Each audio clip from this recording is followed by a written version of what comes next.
네, 저는 뭐 이번 주, 다음 주 주초 정도 되면 최근에 코스피가 6,300선까지 네. 확인을 보여줬잖아요. 그래서 그 정도 수준까지 올라갈 수 있다라고 생각을 하고 있고요.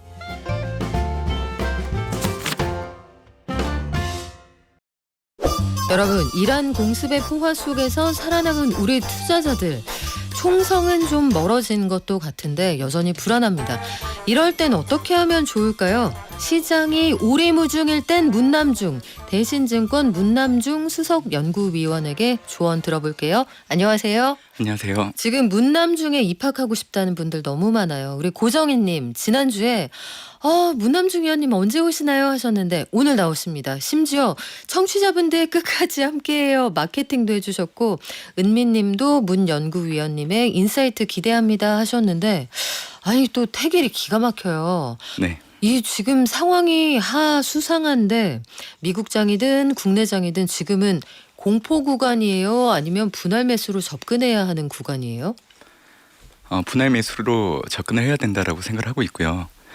생각보다 미국과 이스라엘, 이란 공습 사태는 거의 끝났다라고 저는 생각을 해요. 그 끝났다라는 얘기는 뭐 앞으로 상황에 따라서는 뭐 전쟁이 계속 이어질 여지도 있겠지만 우리가 올해 경험을 했잖아요. 돈노 독트린. 대표적인 사례가 미국의 베네수엘라 공습, 미국의 그린란드 확보의지를 보였던 그 사례를 놓고 본다고 하면 네. 금융시장은 별로 민감하게 반응을 안 했거든요. 이번에도 이틀 동안에는 특히 국내 증시가 폭락장이 좀 찾아왔지만 역발상 관점에서 생각해 보시면 아마 오늘부터 떨어진 만큼 또 오를 겁니다. 그래서 걱정하지 마시고요. 아직은 주식을 팔 시점은 아니라는 얘기를 꼭 드리고 싶습니다. 이게 미국장, 국내장 둘 다 똑같아요? 전혀 다릅니다. 그럼 미국장을 보는 눈, 한국장을 보는 눈 따로따로 한번 왼눈, 오른눈으로 좀 알려주세요. 네. 미국과 이스라엘, 이란 공습이 발생한 이후에 미국 증시 S&P 500 지수 기준으로 3일까지 하락했던 그 낙폭은 마이너스 0.9% 정도밖에 안 됐어요. 그리고 저가 기준으로 놓고 온다고 하더라도 2.5% 정도 하락을 했기 때문에 사실 미국 증시는 그렇게 큰 영향은 없었다라고 판단하시면 될 것 같고요. 하마 이제 한국 증시 같은 경우에는 낙폭이 꽤 깊었죠. 그렇죠. 근데 단순하게 생각하시면 돼요. 올해 들어서 사실 펀더멘탈을 감안해서 주가가 올라가는 그 속도가 좀 과도한 부분들이 있다 보니까 그래서 이제 주가가 큰 폭으로 좀 떨어진 부분들이 있었던 상황입니다. 그래서 우리가 여기서 이제 생각해 볼 수 있는 점은 아직은 한국 증시가 미국 증시처럼 쉽게 휘둘릴 수 있는 장이라는 거를 꼭 확인을 하시면 좋을 것 같아요. 왜냐하면 올해 들어서 투자자분들이 생각하시는 게 뭐냐면 이제는 뭐 국내 증시 코스피가 뭐 6천 정도 되는 거는 당연하다라는 인식이 좀 있었던 것 같은데 아직은 그런 생각을 하기에는 좀 불안한 부분들이 상당히 많다라는 생각을 좀 얘기해드리고 싶어요. 정부가 정책적으로 굉장히 강력하게 뒷받침을 해도 6천을 딱 믿고 가기에는 좀 이른 거예요? 그러지는 않습니다. 이제 제가 드리고 싶은 얘기는 어떤 돌발 상황이 발생했을 때 쉽게 휘둘릴 수 있는 대표적인 증시가 한국 증시라는 거. 그래서 앞으로도 이런 돌발 변수들이 발생할 여지가 있을 거예요. 그럴 때마다 침착하게 대응을 하시면 된다라는 얘기를 좀 드리고 싶어요. 왜냐하면 이틀 동안에 또 주가가 폭락하면서 가지고 있는 주식을 또 파셨던 분들도 분명 있을 거라고 생각을 하고 있기 때문에 그래서 저는 이제 이런 부분들을 좀 강조를 해드리고 싶고요. 제가 드리고 싶은 얘기는 하나 더 있는데 우리가 이 미국과 이스라엘, 이란 공습을 두고 이란의 입장을 항상 먼저 생각을 해야 돼요. 이란 같은 경우에는 원래는 주변의 걸프국들을 무차별적인 공격을 했던 이유가 이렇게 하게 된다라고 하면 주변 걸프국들이 미국과 이스라엘에게 더 이상 진행하지 말라고 이렇게 만류를 해줄 줄 알고 그렇게 했는데 형 그만해. 우리 너무 힘들어. 맞아요. 근데 이게 완전히 빗나가 버렸죠. 오히려 이 시아파에 해당되는 국가들조차도 이란 공격을 조질하고 있는 상황이고 만약 전쟁이 장기화된다라고 하면 이란 공격 더 나아가서는 이 미군과 합류해서 군사작전을 적극적으로 하는 상황이기 때문에 그래서 이란 입장에서는 지금의 상황을 더 장기전으로 가기는 어렵다고 그렇게 보고 있습니다. 그렇기도 하겠네요. 중동 국가들 입장에서 보기에는 야, 트럼프 대통령 보니까 동맹이고 뭐고 없어. 그쪽은 돈 안 되면 친구 안 하더라. 이렇게까지 얘기가 나올 만한 상황이니까 그러면 우리 바닥 한번 다지고 갔다. 강도와 기간 측면에서 보면은 더 이상 크게 가슴이 철렁할 구간은 지나갔다 이렇게도 볼 수 있는 거예요? 네, 저는 뭐 이번 주 다음 주 주초 정도 되면 최근에 코스피가 6,300선까지 네. 확인을 보여줬잖아요. 그래서 그 정도 수준까지 올라갈 수 있다라고 생각을 하고 있고요. 저는 투자자분들이 주식을 내다보는 그 시점의 시그널은 실질정책 금리를 가지고 판단하시면 좋을 것 같아요. 실질정책 금리는 한 나라의 기준금리 그리고 소비자 물가를 두고 소비자 물가보다 기준금리가 높은 상황이 계속 유지된다라고 하면 아직은 주식을 팔 때가 아닙니다. 한국을 예로 들어서 설명을 해드리면 한국의 기준금리가 2.5%죠. 그리고 한국의 올해 1월 소비자 물가 전년 동월 대비 2% 올랐죠. 그래서 기준금리보다는 소비자 물가가 낮잖아요. 그래서 이를 실질정책금리가 플러스를 보이고 있다라고 얘기를 해드리고 있는데 이 구간이 지금 유지되고 있는 상황입니다. 그래서 앞으로도 이 시그널만 잘 보신다라고 하면 내가 어느 시점에 주식을 팔아야 되는지 이를 인지할 수 있다라고 보고 있고요. 저는 확고하게 3월까지는 계속 오른다라는 생각을 좀 가지고 있고요.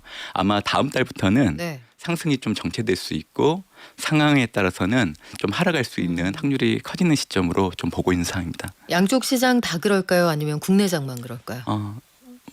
당연히 양시장 모두 영향을 받을 거로 좀 보고 있고요. 사실 올해 한국 증시가 큰 폭으로 올라갔던 그 바탕에는 올해 잘 버텨주고 있는 미국 증시가 있었기 때문에 가능했다라는 거 얘기해드리고 싶고요. 4월 달은 미국민들이 세금 납부를 위해서 주식을 파는 달이기 때문에 21년에서 25년 S&P 500의 월별 수익률을 보면 평균적으로 마이너스 1.7% 하락을 했어요. 그래서 4월 달 미국 증시가 하락하게 된다라고 하면 사실 한국 증시는 낙폭이 더 크겠죠. 그러니까 예로 들자면 미국 증시가 2% 정도 떨어졌다 그러면 한국 증시는 한 8% 정도 떨어지는 걸 염두에 두시면서 감을 좀 잡으시면 좋지 않을까 생각하고 있습니다. 그런 측면에서 지금 미국의 금리의 향방 이게 좀 걱정이 되는데 금리가 내려가지 않는다. 추가로 유동성이 빠르게 공급되지 않으면 증시든 코인이든 좀 고전할 수 있잖아요. 근데 지금 보니까 미국 국채 금리가 이렇게 올라가는 거 보면 미국이 금리 빨리 안 내린다. 물가가 생각보다 빨리 안 내려갈 거고 국제 유가가 어쨌든 한번 출렁했으니까 전체 평균이 좀 올라갈 수 있다. 이렇게도 보는 것 같은데 미국 금리의 향방은 어떻게 보고 계세요? 시간이 지날수록 물가 금리는 낮아질 수밖에 없습니다. 그 최근에 뭐 미국, 이스라엘, 이란 공습 발생한 이후에 지금 이제 원유 가격, 천연가스 가격이 많이 올라오긴 했지만 사실은 중동산 원유 수입을 미국산으로 대체하면 되는 거고요.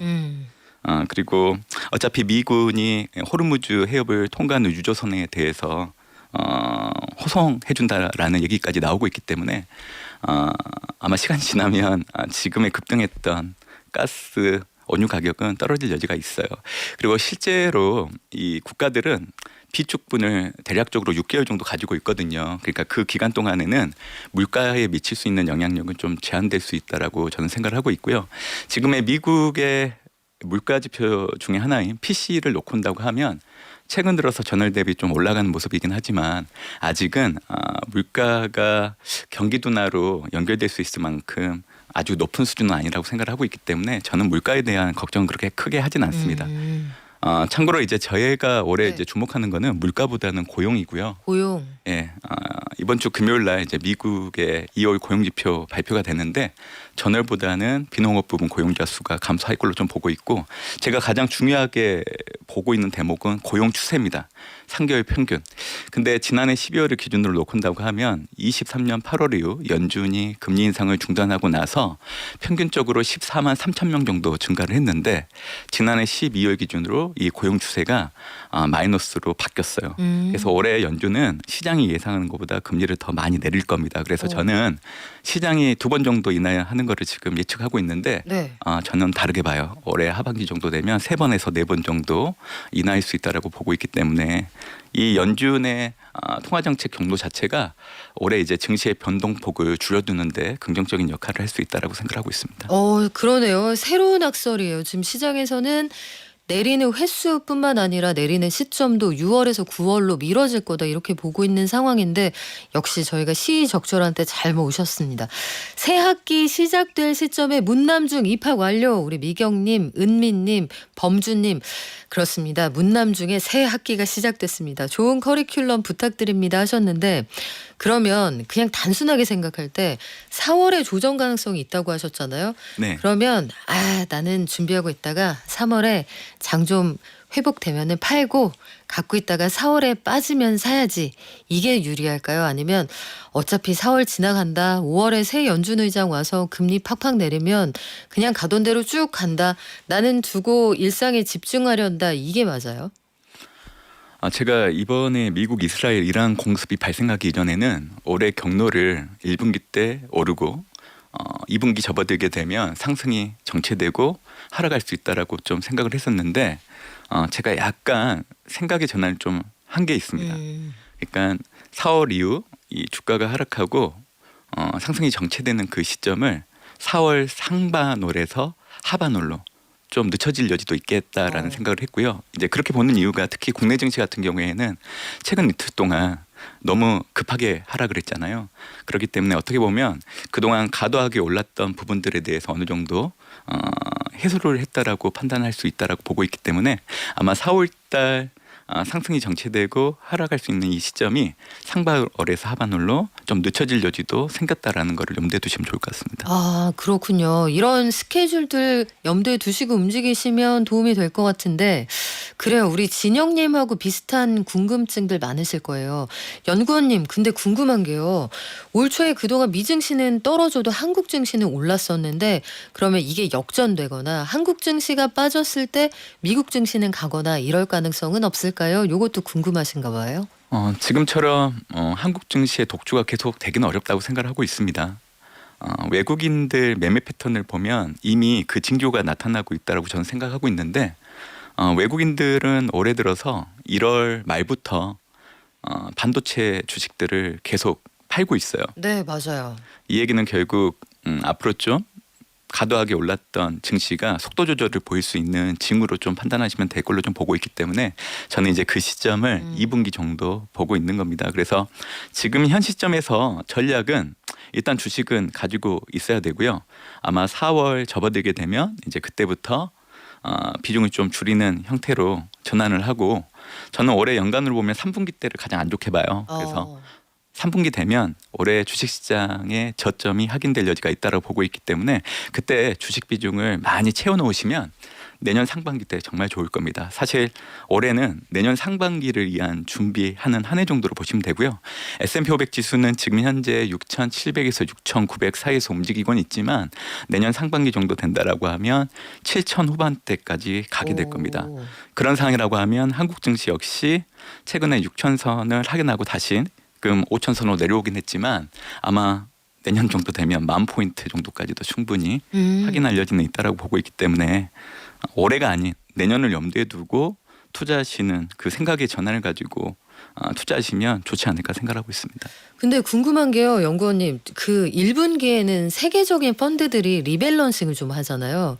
그래서 하이닉스 리밸런싱, 블랙락 같은 데서 리밸런싱 하면은 요런 영향을 좀 잠깐 받은 거 아닌가. 외인이 내다 판다는 것의 통계가 요런 거 좀 궁금하기도 하고 또 한 가지는 워낙 단기간에 많이 올라서 그냥 기계적으로 이 포트폴리오 안에서 비중을 줄일 때가 된 게 아닌가 이런 생각도 들거든요.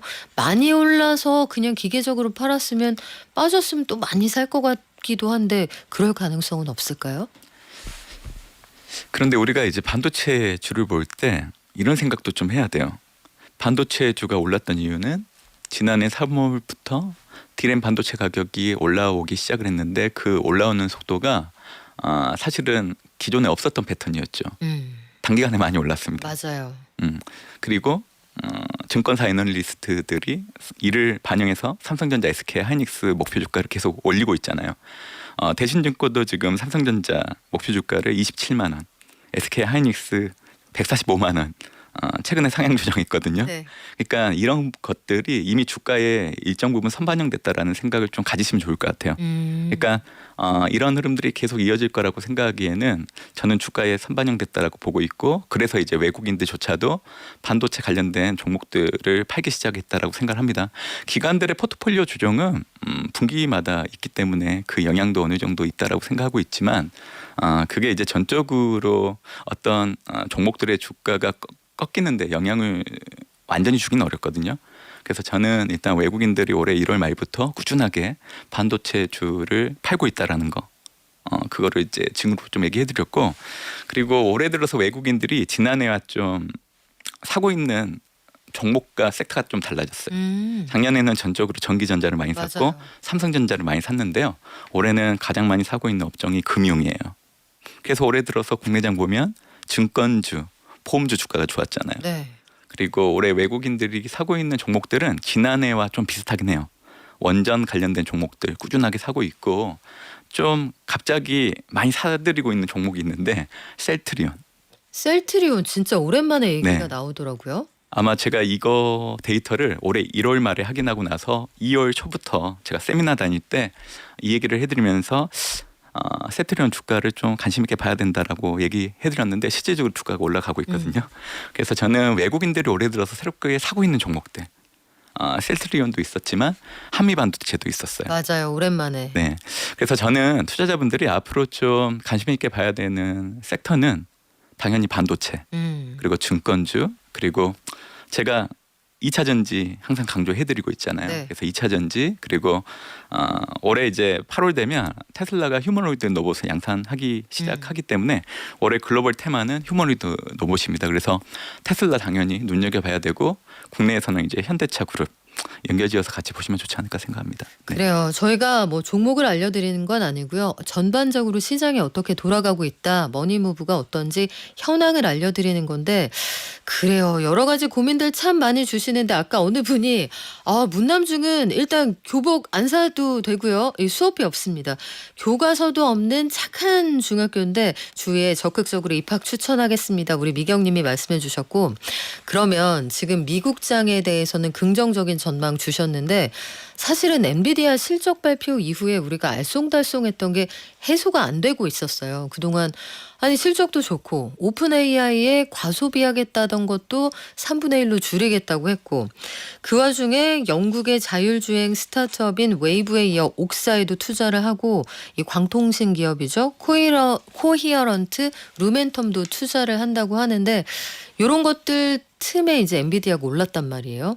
엔비디아가 조금 더 힘차게 올라갈 여지, 즉 미국 빅테크에 대한 가능성, 이거는 얼마나 보고 계시나요? 올해는 미국의 빅테크 기업들을 사야 되는 그런 기간입니다. 생각보다 가격들이 오르지도 못했고, 또 최근에 속도 조절을 좀 보였기 때문에 지금 언급해 주신 엔비디아, 테슬라 이런 기업들 관심 있게 봐야 되고요. 엔비디아 실적이 가지고 온 시사점은 AI 디스럽션 우려를 낮추는 단초 역할을 했다라는 거. 그래서 엔비디아 실적을 보면 이 컴퓨팅 수요가 급증하고 또 에이전틱 AI 전환점이 도래하고 있다라는 거를 목도를 했기 때문에 앞으로도 엔비디아를 비롯한 AI 관련된 종목들에 대해서는 주가 좋을 걸로 예상을 하고 있습니다. 그리고 AI에 대한 수익화 논란들이 일부 있긴 있는데 맞아요. 실적을 보면 굳이 그렇게 걱정을 안 하셔도 됩니다. 지난해 4분기. 네. 아니 분기에 네. 100조 원을 버는데 네. 여기서 뭘 더 어떻게 입증을 해야 돼? 엔비디아 입장은 그럴 것 같기도 해요. 엔비디아 실적 좋고, 사실 지금은 이제 미국의 지난해 4분기 어닝 시즌이 마무리가 되고 있는 시점인데 전년 동기 대비 이 IT 섹터의 EPS 증가율을 보면요, 12월 말에 추정됐던 게 25.8% 증가였는데 지금 이게 31% 증가로 네. 상향 조정되고 있어요. 그리고 지난 4분기 분기 실적만 해당되는 게 아니고 지난해 연간, 올해 연간 또 내년 연간으로 놓고 본다고 하더라도 미국 기업 실적을 견인하는 축은 IT입니다. 그렇기 때문에 엔비디아를 비롯한 AI 관련된 기업들에 대해서 부정적으로 볼 이유는 전혀 없다라고 생각을 하고 있고요. 제가 항상 강조해드리잖아요. 지금 AI의 산업 트렌드를 놓고 본다고 하면 28년 돼야 잠깐 얘기해드렸던 에이전틱 AI가 도래하고 2030년이 지나야 엔비디아 CEO 젠슨 항이 얘기하는 피지컬 AI가 도래하기 때문에 아직 AI 혁명이 진행되고 있는 시점이지 끝나는 시점은 아니라고 저는 판단하고 있습니다. 그러면 반도체에 대한 믿음은 여전하다고 하셨는데 반도체도 국내 반도체가 있고 미국 반도체, 해외 반도체가 있단 말이에요. 마이크론, 샌디스크 이런 데 많이 올랐고 간밤에 브로드컴도 많이 올랐습니다만 국내에서 SK 하이닉스하고 삼성전자가 1년치 기대 수익률에 따른 주가를 미리 가져다 썼다고 친다면 그러면 이번에는 미국 반도체를 좀 보셔야 되는 거예요? 아니면 여전히 국내 반도체를 분할 매수하시는 게 맞아요?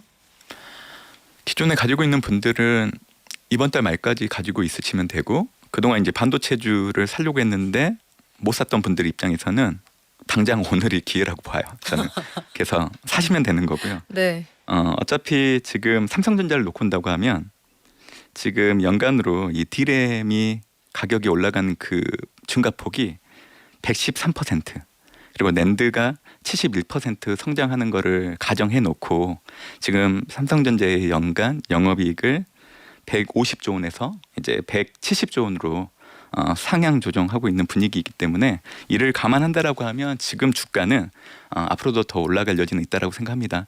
다만 저는 중기적으로 놓고 본다라고 네. 하면 저는 미국 반도체 종목들을 더 우선해서 좀 봐야 되지 않나라고 생각을 하고 있습니다. 중기적으로 볼 네. 때는 국내에서는 약간의 과속 스캔들 우려하시는 것 같은데 그러면 끝으로 지수가 단기간에 많이 빠졌어요. 그러면 이럴 땐 개별 종목으로 가시는 게 낫습니까? 아니면 ETF 등을 통해서 지수 상승에 베팅하시는 게 좋습니까?